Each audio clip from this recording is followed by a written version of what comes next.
Hi guys, welcome back to our channel Financeable. In today's video, I'm going to show you how to sign up to your Bybit account. So, without further ado, let's jump right into the video. Firstly, make sure that you have a stable internet connection. Once you do that, just go to your default browser and search Bybit sign up. Once you hit search, you'll find sign up under Bybit. Just click here.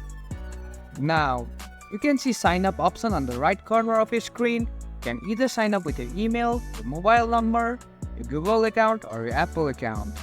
You simply have to enter your credential that includes your mobile number or your email and your password. If you have a referral code, you can enter here, and you should click here to agree the terms and services and privacy policy. After entering all the credentials, you can just simply click here to create your account. That's it for today guys. If you find this video helpful, then don't forget to give thumbs up, comments and feedbacks will be appreciated. Subscribe to our channel and don't forget to hit the bell icon so that I can come up with new videos like this. Until then, have a great time.